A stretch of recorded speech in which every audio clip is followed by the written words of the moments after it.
Bonjour et bienvenue dans ce nouveau numéro de Scène sur Scène, l'interview. Si nous sommes aujourd'hui dans un des plus beaux théâtres de la capitale, dans ce magnifique écrin qu'est le théâtre de l'Atelier, c'est pour aller à la rencontre de celui qui s'illustre en ce moment dans une très émouvante, une très touchante performance d'acteur à travers un texte d'une infinie sensibilité. C'est le livre de ma mère d'Albert Cohen. Patrick Timsit, puisque c'est de lui dont il s'agit, c'est un fatigable comédien capable de passer par tous les registres et notre invité ce dimanche pour un entretien exceptionnel. Bonjour Patrick Timsit, on est ravis de vous recevoir aujourd'hui. D'abord, très bonne année. On est encore en janvier, donc formidable. Meilleurs vœux, bien sûr, bien sûr. Comment ça va ? Ça va bien. Au niveau santé, ça va moins bien. C'est moyen. Au niveau moral, ça va. Donc, ça entretient, en fait. D'avoir un spectacle, ça vous oblige à ne pas vous écouter. Donc, à un moment, comme je joue à 19h, vers 17h, je commence à avoir une forme qui apparaît. C'est très étonnant. Alors, Patrick Timsit, vous êtes ici au théâtre de l'Atelier. Après une petite pause de 15 jours, vous reprenez du 23 janvier au 17 mars le livre de ma mère, d'Albert Cohen, mise en scène de Dominique Pitoisé, magnifique mise en scène de Dominique Pitoisé. C'est un spectacle qu'on peut faire rentrer dans aucune case. C'est pas un one-man show, c'est pas une pièce à un personnage. Comment vous le définiriez, ce spectacle ? D'abord, c'est l'adaptation d'un livre, et c'est vrai que c'est une question qu'on s'est pas posée longtemps. Avec Dominique Pitoisé, ça a été une rencontre, donc c'est la mise en scène, mais c'est surtout de la complicité. On s'est enfermé, lui, il a l'habitude de faire des mises en scène d'opéra, c'est une star. Oui, c'est une star de l'opéra. J'ai découvert que c'était une star, même à Venise, comme il est professeur à l'Académie de Venise et tout. On est parti à Venise, on s'est enfermé dans un monastère pendant Vous, Patrick Timsit, dans un monastère. Dans un monastère, absolument. On veut les images. On peut rire de tout. On peut rire de tout. Voilà, et c'était à Venise. Et donc, la première question, c'est quoi ce spectacle ? Et ça va être quoi ? Et c'est une adresse au public. Une adresse au public avec un texte d'Albert Cohen. Ce sont entièrement ces mots, mais on a changé les temps. Je pense pas qu'on rende service à l'œuvre quand tout d'un coup, on veut pas trop respectueux, tellement respectueux que on arrive avec un style où ça serait, on perdrait de l'émotion. Et la émotion maximum, puisqu'évidemment, le texte est un hommage d'Albert Cohen à sa mère disparue. Et on se rend compte qu'au fur et à mesure, cette mère morte, au début du spectacle, est vivante, comme au début de ce livre, et à la fin du spectacle, on aurait pu prendre ça pour un effet de style, ma mère morte est morte. Donc c'est vraiment un deuil en direct. C'est arrivé à faire son deuil intérieur. Avec toutes les questions, et d'accepter. Et je crois que c'est ce qu'il y a de plus dur finalement dans la perte d'un être cher. Il faut accepter qu'on ne la reverra plus. On ne reverra plus cette personne. C'est aussi la vie, le sens de la vie, cette farce qu'on vit. Je pense que vraiment tout ce qui a été abordé, y compris les migrations, ce parcours un peu parallèle finalement qu'on a eu. Moi j'arrive d'Algérie, il arrive de Corfou. Donc il a 5 ans, il arrive à Marseille. On aurait très bien pu s'arrêter à Marseille. Mon père voulait Marseille, mais vous pouviez juste traverser la Méditerranée. Et rester sur la Méditerranée. Et finalement, on a continué sur Paris parce que ma mère avait de la famille à Paris. Et puis voilà, enfant de.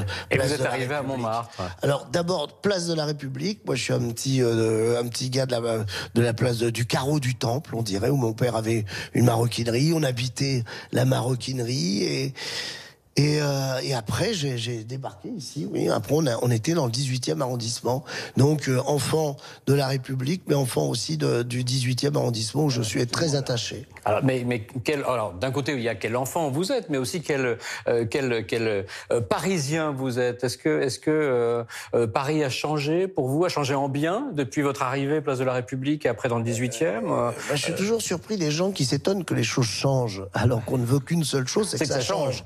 Moi, j'ai l'impression que ça change en bien, que c'est nécessaire que ça change. On n'a pas le choix. On n'a pas de toute façon, on va dans le mur sinon. Et de toute façon, quand on se promène dans le monde, on sait très bien qu'on n'est pas les seuls. La manière me gêne plus. C'est quand même, c'est malhabile. C'est juste malhabile. C'est dommage, hein. Je dirais la mairesse, hein, on peut aller, s'exprimerait un peu autrement et ses conseillers un petit peu moins méprisants, que les choses passeraient mieux. 2024, du coup, c'est Anne Hidalgo qui a eu les Jeux Olympiques. Olympiques. Oui. Vous êtes pour, vous êtes contre? C'est une bonne nouvelle, c'est une bonne idée? C'est une excellente nouvelle. Tout ce qui est animation dans Paris, Paris mérite d'être plus visité. Paris mérite de rattraper malheureusement ce vrai accident, ces catastrophes qui ont eu lieu avec ces attentats et qui font que tout d'un coup, il y a une vraie psychose des étrangers sur Paris. On le voit, les Américains. Moi, ça s'est calmé un peu. Je crois que Paris est redevenu une capitale du tourisme aussi. Oui, ça s'est calmé, mais enfin, j'étais étonné à quel point dans le monde aussi les gens pouvaient craindre comme ça. J'ai quelques amis américains qui me demandaient s'ils pouvaient, comme une zone de guerre. Quoi, une no-go zone, comme disaient les Américains. Exactement. Lors d'une interview, vous disiez vouloir arrêter la scène avant de devenir pathétique. Mais pour vous, c'est quoi les symptômes d'un humoriste pathétique? Pathétique, ça serait m'écouter parler, plus être drôle, simplement avoir l'impression que l'intelligence suffit, qu'on n'a plus besoin de faire rire. Non, moi, mon boulot, vraiment, c'est pas un boulot, c'est un contrat, c'est un engagement. Vous vous êtes engagé à faire rire, que ce soit après, derrière, intelligent, provocateur, que ça bouscule un peu les choses, tant mieux. Je veux pas me vanter de ça, mais si ça l'est, tant mieux. Et donc, pathétique, c'est vraiment le spectacle de trop. L'humour est en danger aujourd'hui? Là, il y a des vraies questions à se poser et je regrette presque de ne pas être sur scène en one-man show en ce moment parce que ça serait vraiment un sujet que j'aimerais aborder de tous ces mots, de toutes ces choses, vraiment parce que en fait la vraie frontière invisible, c'est le lourdingue, la lourdeur, et l'inadmissible. La deuxième chose, c'est de savoir est-ce que il y a manque de respect, est-ce que tout d'un coup il y a, je sais pas, agression vis-à-vis du respect humain. On va être embêté parce que on va arriver vite au bout du système. Non, mais moi je crois que quand on a peur, on devient encore plus maladroit. Donc que les maladresses vont s'accentuer. Que tout d'un coup, d'un mot, c'est peut-être, je suis en train de sourire parce que je me dis voilà un axe qui pourrait être bien de dire à un moment, pour pas dire ça, on dit pire. Patrick Timsit, je vous laisse à présent avec Mathieu Willem qui vous a préparé une petite interview un peu plus confession. D'accord, eh ben écoutez, on va faire ça. Peut-on rire des handicapés? Oui, on peut rire des handicapés, mais ça coûte cher, hein? Les Corses, peut-on rire des Corses? Moi, j'ai un ami corse qui m'a dit oui, on peut, mais faut pas. Bonjour Patrick Timsit. Bonjour. Timsit, il est tantôt populaire, il est tantôt élitiste, on le voit dans cette pièce, le livre de ma mère. Est-ce que vous n'avez pas finalement envie d'envoyer une gifle à la face de la critique? Non, alors non, parce que la critique, moi j'ai réglé le problème avec la critique. La critique peut me blesser, mais pas forcément la mauvaise critique. Il y a des mauvaises critiques qui m'ont fait progresser parce que les gens étaient déçus. Est-ce que dans ce spectacle, le livre de la mère, c'est pas tant l'amour de la mère, mais plutôt de l'amour de la mère juive que vous essayez de célébrer? Non, alors justement, si c'était l'amour de cette mère juive, si mère juive est une expression, c'est-à-dire mère trop, que ce soit une mère de méditerranéenne, africaine, mère d'Europe de l'Est, mère qui aime trop, asiatique, c'est ça, la mère juive, c'est une expression, c'est pas une religion. C'est une mère qui est présente. Et qu'est-ce que vous pensez de ces gens qui disent justement que la relation d'une mère à son enfant est une relation totalitaire? En quelque sorte, c'est ces mères qui aiment trop, justement. Oui, c'est une mère aussi qui est propriétaire de l'enfant. J'adore quand Albert Cohen dit « Ma mère n'avait pas d'ego puisque son ego, c'était moi ».